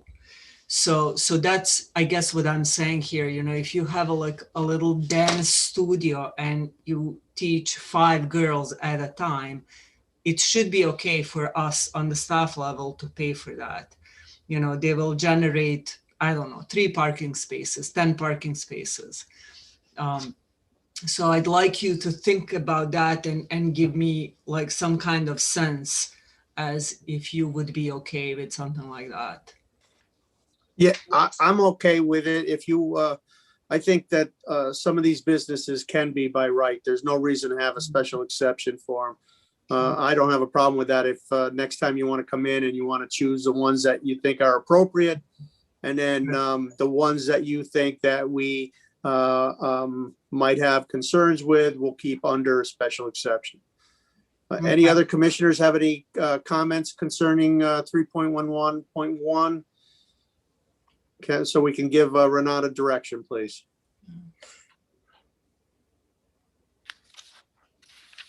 Okay, hearing no objection, Renata, I think we're okay with that. Going on to 3.11.3, it says that, go ahead. Yes, so this one, because of where these parcels are and because of how small they are, I suggest that we exclude the sale, rental, and storage from this zone. So, the rental or storage of motor vehicles, that's intensive. Like that should not be on these small parcels that are surrounded by neighbors. The repair I want to keep because we do have currently a repairer who is in the zoning district, and I don't want to make that property non-conforming. Yeah, and also, Eric has indicated to me that if we get like anything with regards to the car stuff, it's these like window tinters and auto detailing businesses. So we could allow something like that. That's also small. yeah, those businesses don't fall under our auto regulations. I think our auto regulations only apply to businesses that have to have a dealer's license. I believe that we've drafted them up that way. Commissioner Havens? Yes, thank you, Mr. Chairman. For 3.11.3, if you're going to allow the service and repair of vehicles in that area, you're going to have some vehicles that will inevitably end up staying overnight, whether they're kept inside or outside. I don't know if you want to define what vehicle storage is more stringently. Just so, like I said, if you're going to have some kind of service or repair facility, inevitably you're going to have vehicles that are there for, 1, 2, or 3 days, if not more, not necessarily stored, but, awaiting parts or something along that line. So Commissioner Havens, right now, the repair and storage and service and sale, all of this is right now allowed. So what I'm proposing is that we actually disallow sale and storage, but we should allow the repair, in particular, the one who is existing, to continue. And they should not have to do any changes because we changed regulations. If he has a vehicle that needs to be stored there for 2 nights, it needs to be stored there for 2 nights. I don't even know if we should be making any changes, because if you make any changes that affect the existing business there, then it makes them non-conforming or it affects their business. And we've already gone through this auto regulations with extensive redoing the regulations on it. If somebody proposed something in the B zone, I don't think that they could comply, okay, because of the distance requirements that are in the new regulations. There's nothing that, I don't think that they would be able to comply to go in the business zone. Mr. Chair, this is a special permit. We can leave this alone, and I don't need to lose any sleep on it, because if some business like this were to come, it would have to come to the commission. So, right. If we decide not to do anything, we can do that. I agree with adding the auto detailing or tinting. You wanted to leave those businesses in there. I don't have a problem with that. Okay. I just think that we were in court for a long time on auto regulations. The commission drafted up a whole section for auto regulations. I just think that we should leave them alone, in my opinion. Commissioner Sobieski. Yes, thank you, Chairman Kane. If I remember correctly, maybe I seem to remember that there was something that we put in the auto regulations that if vehicles were left overnight, like Turnpike Motors, for instance, they had to be in an enclosed area where they couldn't be seen. Am I right on that? I thought that's what we did with Turnpike Motors and Firestone. Thank you. I have a question. I'm sorry. I'm concerned about if automobiles are left overnight, that what if they have leaking oil pans and things Well, of that nature, what's going to happen in that category? Well, then somebody has got an environmental problem. Correct, yes.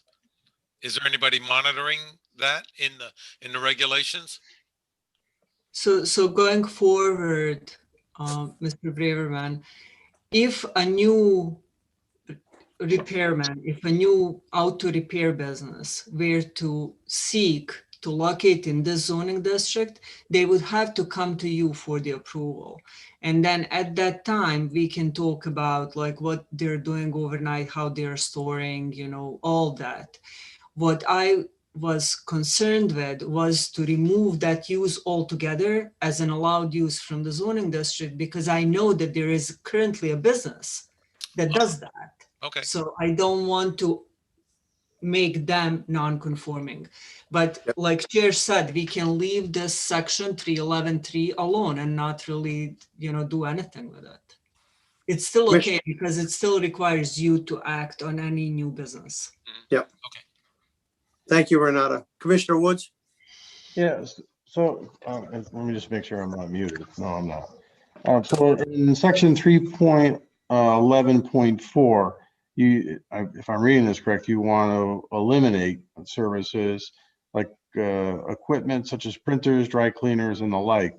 But don't we have dry cleaners in a business district now? Yes. Right. So I think what the tenant is to move that up to a permitted allowable use as of right. Oh, as of right? I believe. Okay, yeah, No. removing it from the special permits and allow it by right. Okay. Is that correct, Renata? You know what? That is going to be correct. It's not what I intended. Yeah, it's but not written that way. I intended it to be deleted because I did not realize that there were any businesses. I actually remember looking at the owners and I thought that none of this was in that zoning district. That being said, it's more appropriate to have it as a permitted use because these are non-generators, period. Question. Data Mail uses very high specialized printers in their operations. Will that be excluded? I would consider them more as a business office / service than somebody who is like specifically using any kind of equipment. Okay. And that's in a different zone other than B anyway, I believe. All right, good. I have another question about the operation of printers, because there is a resurgence or growth in the 3D printing area for industrial type uses. Is there going to be any kind of coverage in that area? So I think the way I'm gathering the commission would like to go is to make this an allowed use permitted as of right, so that if they come in, they don't have to go through you. They will just go by staff. Okay. And any other commissioners? And I would assume maybe we could do the same thing with 3.11.5, Renata? Do we have any, like, I would prefer to actually delete this because I don't see that we have a business that's like this. This is sort of an outdated, I kind of think this is like an arcade type of thing. I mean, like laser tag? It basically gives businesses the right to have the accessory use of some of these gaming event things. So if, let's say you had a pizza place, but you wanted some games in there, you could have them if you had the room. I think that's what this was meant for over the years. If it's an accessory use, then it shouldn't require special permit. Okay. So it should be moved in as a matter of right then? Eric, is this defined? No, I don't believe coin operated is defined. Yeah. And the only one I can think of in town, it's not even in the B zone, to be like a Chuck E. Cheese's. I think you can have tokens there. Yeah, Bolorama. Yeah, and feed the machines kind of thing. But, again. So maybe we define this and put it under permitted use. Coin operated games and devices to me are more like arcade halls. And I just don't think that those are around anymore.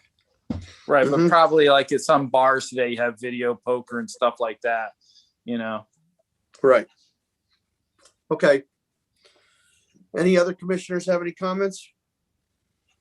Yeah, Mr. Chairman. Yes, Commissioner Woods. Renato, there is a business, I don't know if it's a business zone or if it's industrial zone. It's actually down below the property that we own on a private road.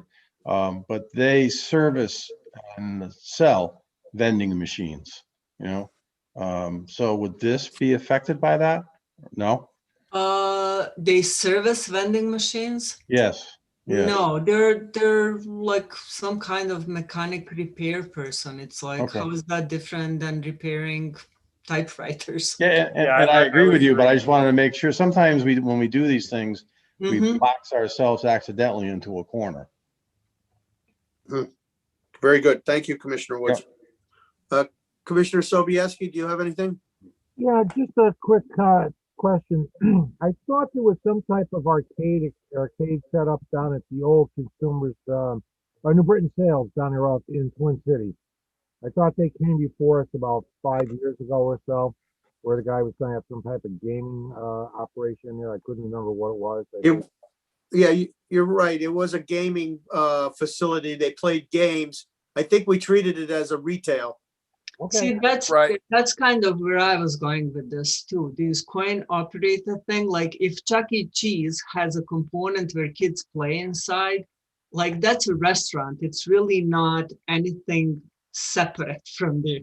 That if somebody has, you know, Dave and Buster's, they have as a part of their operation of a restaurant, a whole room filled with like flippers and, you know, electronic like sound making annoying things, but it's clearly an accessory use to a restaurant, which is a primary use. So, you know, it should either be permitted as an accessory or not even mentioned. It's just understood to be part of the larger establishment, I suppose. Right, and the one on the New Britain line, that's actually mostly tabletop games. Right. Right.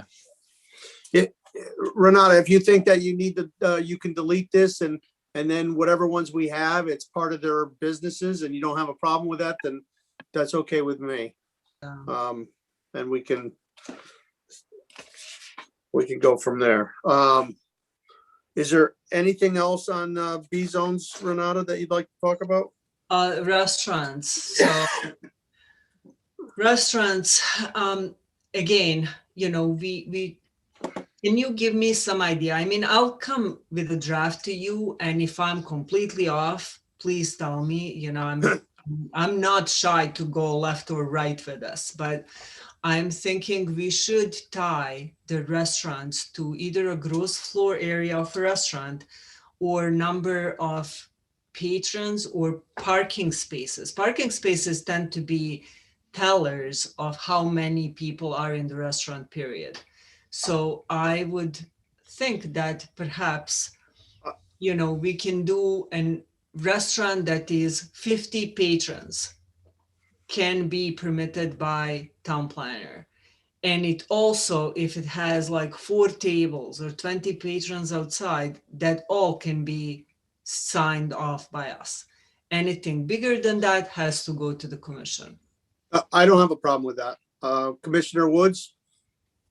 No, I'm fine with that. Okay. Commissioner Sobieski?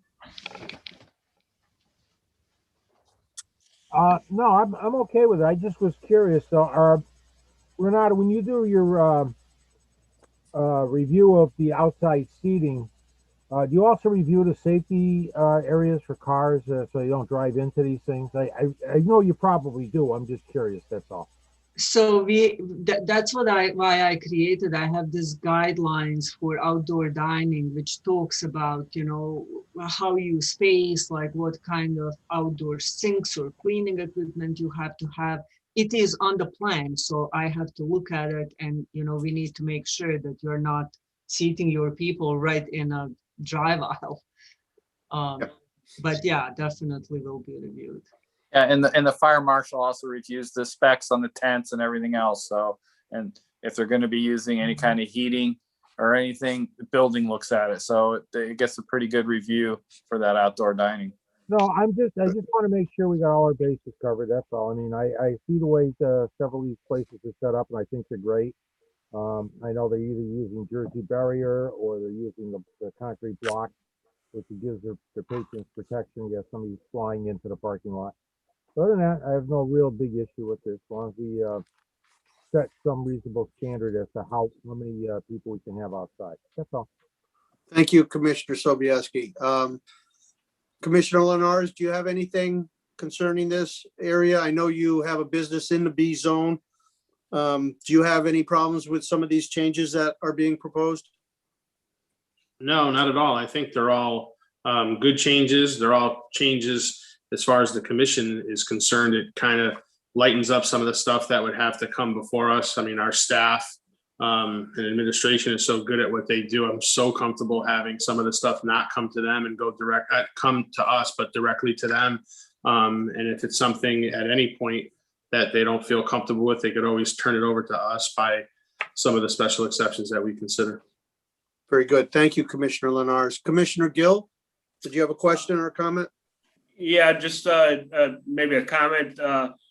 If we could tie this to the parking, Renata, you had talked about that. And for a lot of these, if we could tie it to the parking and just make it a parking issue, sounds good to me. We Thank could. you. I'll probably draft this with like 2 different options or 3 different options in how we can do it. And then, we'll talk about it and you can pick the one you like.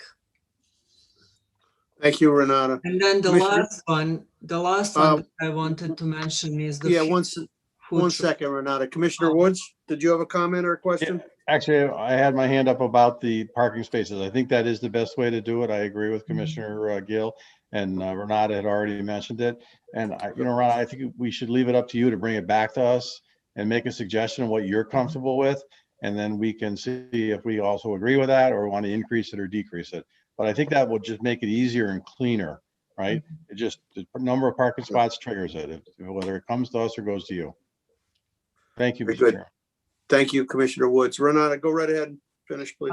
So sorry about that. So the last thing is this food trucks. So we only allow food trucks when they're connected with brew pub or brew pub restaurant. Because the brew pubs and brew pub restaurants require special permit, we can consider the food truck as permitted as a right use. Food trucks always come with these brew pubs or brewery places. It's just such a symbiotic relationship between them that, we might as well just assume that if we have an application for brewery, there will be a food truck at some point. So rather than making a food truck people separate application in front of you, we could make this an accessory use and just sign it. I think that makes a lot of sense, Renata. I don't have a problem with that. Any other commissioners have any comments concerning the food trucks? What Renata is being proposed? I think that makes a lot of sense. Yeah, I agree, Mr. Chairman. Thank you. Commissioner Sobieski. Stanley, you're muted again. Now, didn't we have that issue with food trucks along Constance Lee a number of years ago? And I thought we had designated certain areas where they could be. Maybe I'm wrong, but I seem to remember that.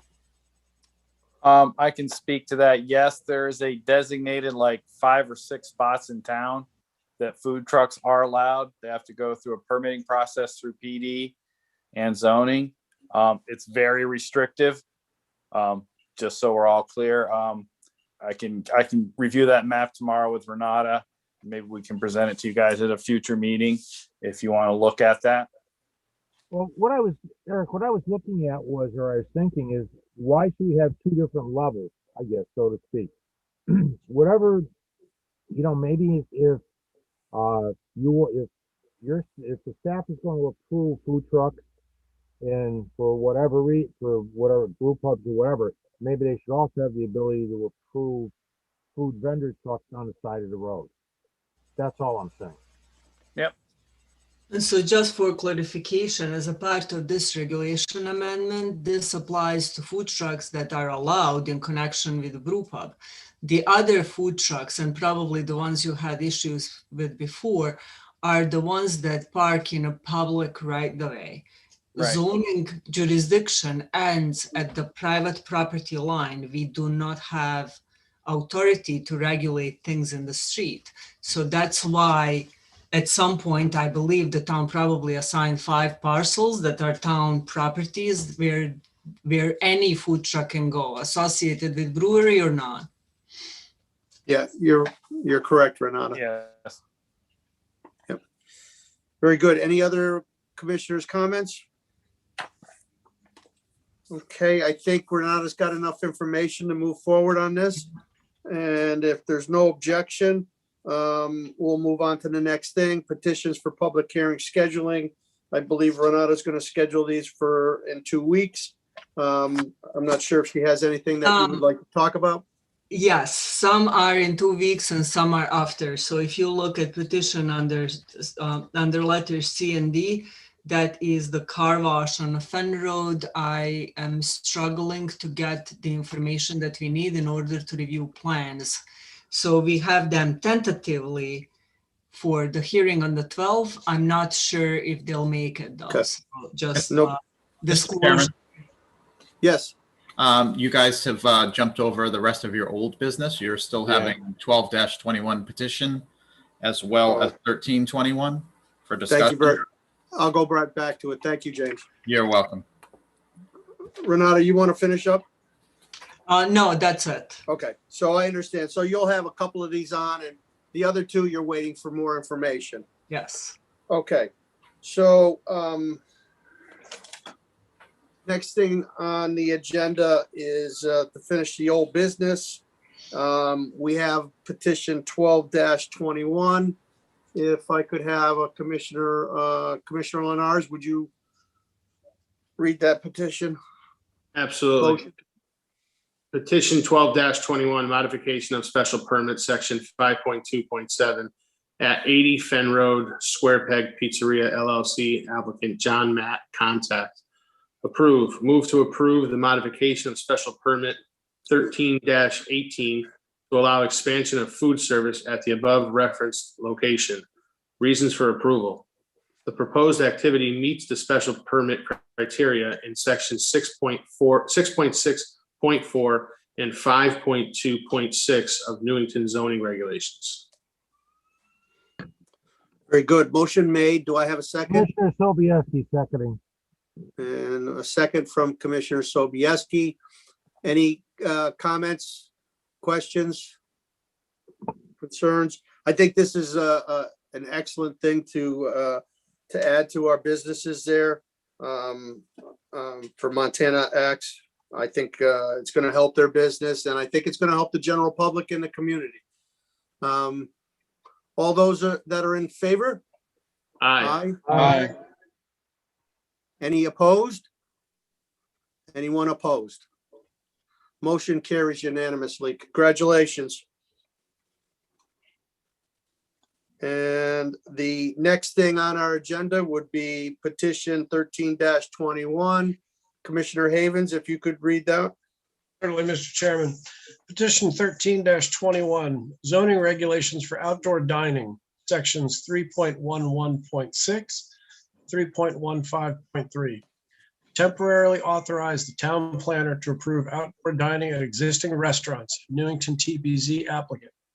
Approve. Move to approve the zoning regulation amendment with the effective date of April 20th, 2021. Reasons for the approval. The proposed amendment is consistent with the 2020-2030 POCD, and in particular with the economic development strategies listed on page 56 of the POCD. Thank you very much. A motion made by Commissioner Havens. Do I have a second? I'll second it. Second. Seconded by Commissioner Gill. Any questions, comments? All those that are in favor? Aye. Aye. Anyone opposed? Anyone opposed? Motion carries unanimously. Okay, I think that covers all our older stuff. We talked about petitions for public scheduling. Renata, do you have anything under town planner's report? No, I'm just sorry my meetings ran so long, but That's we all have right. a lot of business to do. We have a lot of business. Communications, everybody received the CROG. I don't know if there's any comments concerning that. And if there isn't, then I'll entertain public participation. Is there anybody from the public that has any questions or comments? And Ms. Santoro, if you'd like to go right ahead.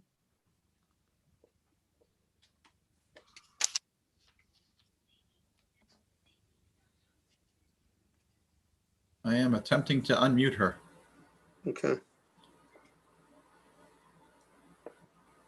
How's that now? There you are. Sounds good. Okay, thank you. Sorry about that. Thank you. And I started out by saying thank you, and I want to thank Renata. I think you're doing a great job on this, the thing for Newington Junction. I'm sorry to interrupt you. If you could just state your name and address. For Oh, the I did. record, I'm sorry. That's right. I was muted. Sorry. No problem. Cara Santoro, 93 Francis Avenue. Thank you, Cara. You're welcome. So for the third time, I'll thank Renata. How's that? So I just had a couple of questions, and then I have some comments that I think are, go along with this. But I thought, Renata, you said something about housing would not be more than 10 units. Was I mistaken on what you said? Because then we got into high density, and to me, those are two different things. I'll have her, after you ask all your Oh, questions, okay. I'll have her Okay. direct those, give you answers for those. Okay, great. Thank you. Do you have So, anything else? Yep. Yeah, I Go do. ahead. Just a couple of comments about the noise. The residents around here can actually hear the crossing buzzer up at the fast track. We can hear buses pulling in, leaving. On my particular street, it's a cut across, and anywhere from 11 p.m. till 2 o'clock in the morning, cars go by with windows down, blasting music, all that. So that I just want to kind of segue into, I'm not in favor of a brew pub. I am in favor of like a breakfast place, a small restaurant, outdoor dining, things like that. I think that's good. I don't know if anybody's familiar with Joey B's in Berlin. It's a small breakfast place. They do lunch and now they do dinners till about 6 o'clock. It's always packed. It's great food. Something like that around here would be really good. The other thing too, I'll go back, I'm kind of going back and forth in my notes. So the no high density is what I'm against that. I'm even against 4-story units. And I know even if we have, families that are there, the cost of students in the school to us taxpayers does not outweigh the tax dollars we're going to earn. I think if you do the math, you probably already have. That was, and also high density, Renata mentioned property values and resale. If you have high density housing near your properties and your streets, that does not raise your value. It actually lowers it. So I am in favor of elderly housing. I think we need that. But again, just to sum it up, I'm against a brew pub. I'm not for that. I'm not for food trucks, and I'm not for high density. But I think you're doing a really great job at what you're offering us. And I think we can probably come together and maybe see that part of Newington Junction look pretty good at some point. Thank you. Thank you very much, Cara. I appreciate your comments. Renata, if you could address a couple of those. So I think it's going to be for commission to decide on, issues such as uses, such as brew pub versus no brew pub and, things like that. So this is for you to really just kind of take into consideration when we talk about uses, proposed uses. As far as 10 units, no, I don't believe that I was understood correctly. I am proposing that I, as a staff, am allowed to approve as of right in my office up to 10 dwelling units. I don't know how many there can come for there, but if we have a development, let's say somebody comes in and wants to develop 2 parcels and wants to build 8 units, I'm saying perhaps I would be allowed to approve that.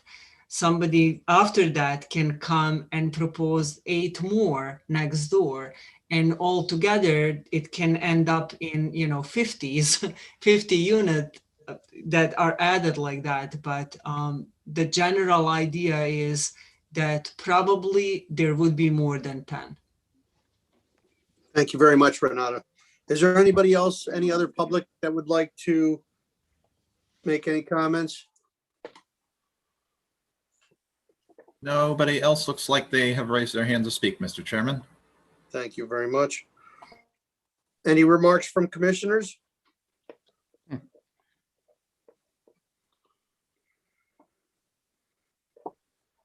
Any remarks from commissioners? I think we're all remarked out, Mr. Chairman. Appears that way. Well, closing remarks. I want to thank Renata. You're doing an excellent job. And I want to thank all of you seriously for all the help, because this is like a 2-way street for sure. Yep, absolutely. And I think the commissioners are doing an excellent job, and we'll get through this. We've had a lot of things on our agenda, and it appears like we're going to have a lot of things in the future. Development is happening in Newington. So if there's nothing else and there's no objection, I'll entertain a motion to adjourn. No move, Mr. Chairman. Motion made by Commissioner Woods and seconded by Commissioner Lenars, I believe. All in favor? Aye. Aye. Opposed? We are adjourned. Thank you Good very night. much, everybody, and thank you, James, for all your help. Good night, everyone. Good Thanks. night. Good night.